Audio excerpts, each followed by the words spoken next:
कभी कभी ऐसा लगता है ना कि बहुत ज़्यादा अच्छा बनना, सबके साथ एडजस्ट करना कहीं ना कहीं हमें ही नुकसान पहुंचा रहा है। एक बड़ा अजीब सा विरोधाभास है। मतलब दयालु होने की भी कीमत चुकानी पड़ सकती है। चलिए आज इसी को थोड़ा गहराई से समझते हैं। और ये सवाल ना बिल्कुल मुद्दे की बात है। जब कोई हमेशा पीस मेकर बना रहता है, सबको खुश रखने की कोशिश में लगा रहता है, तो होता क्या है, वो इंसान खुद अंदर से खाली हो जाता है। सब कुछ शांत रखने के चक्कर में दिन के आखिर में सबसे ज्यादा थकावा और बोझिल वही महसूस करता है। और असली प्रॉब्लम तो यहीं से शुरू होती है। लगता तो यही है कि सबके साथ तालमेल बिठाने से लोग पसंद करेंगे, लेकिन असल में होता इसका ठीक उल्टा है। जब कोई अपनी भावनाओं को, खासकर गुस्से को अंदर ही अंदर दबा देता है, तो वो अनजाने में दूसरों को एक सिग्नल दे रहा होता है कि मेरी बाउंड्रीज की कोई इज्जत नहीं भी करोगे तो चलेगा। तो सवाल ये है कि ऐसा होता क्यों है? इस बिहेवियर के पीछे की साइकोलॉजी को समझने के लिए हमें कुछ बहुत ही इंटरेस्टिंग कॉन्सेप्ट्स को देखना पड़ेगा। बात सिर्फ अच्छा या विनम्र होने की नहीं है, ये उससे कहीं ज्यादा गहरी है। हमारे मन के काम करने के तरीके से जुड़ी हुई है। साइकोलॉजिस्ट कार्ल युंग ने इसे पर्सोना कहा है। ये वो सोशल मास्क है, वो चेहरा है जो हम दुनिया को दिखाते हैं। ये हमें समाज में फिट होने और सभ्य दिखने में मदद करता है। लेकिन प्रॉब्लम तब शुरू होती है जब यह मास्क बहुत ज्यादा सख्त हो जाता है। जब कोई इस पर्सोना से इतना ज्यादा चिपक जाता है कि वो अपनी असली फीलिंग्स को ही दबाने लगता है, तो ये अंदर से खोखला कर देता है।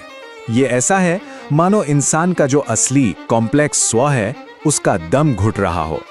फिलोसोफर फ्रेडरिक नीच ने इसे झुंड की नैतिकता या हर्ड मोरालिटी कहा था। ये एक तरह का सोशल कोड है जहां ग्रुप को ऐसे लोग ज्यादा पसंद आते हैं जो खुद को थोड़ा कमतर दिखाते हैं। क्यों? क्योंकि ऐसे लोगों को मैनेज करना, उन्हें कंट्रोल करना आसान होता है। तो यहाँ पे दो अलग अलग माइंडसेट हैं। एक तरफ है झुंड की नैतिकता, जो दूसरों की मंजूरी पर टिकी है और अपनी असल भावनाओं को छोड़ने पर मजबूर करती है। और दूसरी तरफ है व्यक्तिगत शक्ति, जो ईमानदारी और खुद पर भरोसा करने से आती है। लगातार सबके साथ एडजस्ट करना असल में एक तरह की साइकोलॉजिकल गुलामी बन जाता है। तो चलिए अब बात करते हैं इसकी कीमत की। हमने सामाजिक वजहें तो समझ ली, लेकिन इस व्यवहार की पर्सनल अंदरूनी कीमत क्या होती है? हमारे मन और हमारी एनर्जी पर इसका क्या असर पड़ता है? कार्ल युंग ने यह भी समझाया कि हमारा दिमाग एक एनर्जी सिस्टम की तरह है। इसे ऐसे समझिए जैसे हमारे फोन की बैटरी होती है।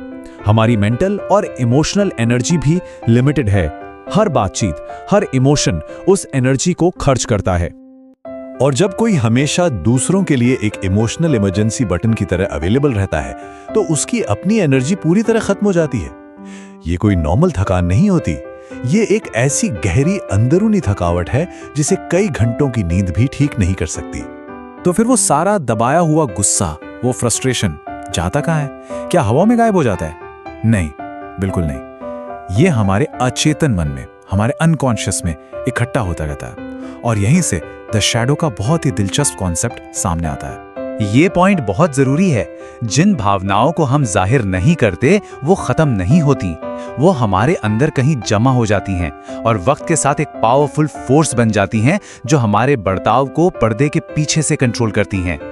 युंग ने इसे द शैडो का नाम दिया। ये हमारी पर्सनैलिटी का वो हिस्सा है जहां हमारी सारी छिपाई हुई चीजें रहती हैं।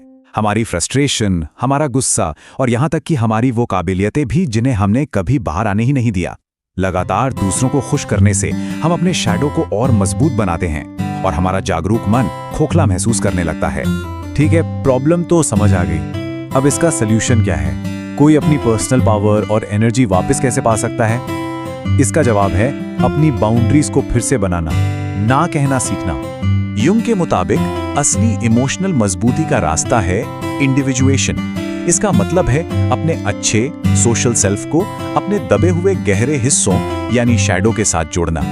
इसका मतलब एग्रेसिव बनना नहीं है, बल्कि खुद में पूरा होना है, संपूर्ण बनना है। इसे एक सीधे सादे फॉर्मूले की तरह देखिए। जब कोई अपने दबे हुए इमोशंस जैसे गुस्से को स्वीकार करता है और उसे अपनी नम्रता के साथ मिलाता है, तो एक ऐसा मजबूत इंसान बनता है जिसे तोड़ा नहीं जा सकता। ये एक ऐसी मौजूदगी बनाता है जिसे दूसरों को खुश करने की जरूरत नहीं होती।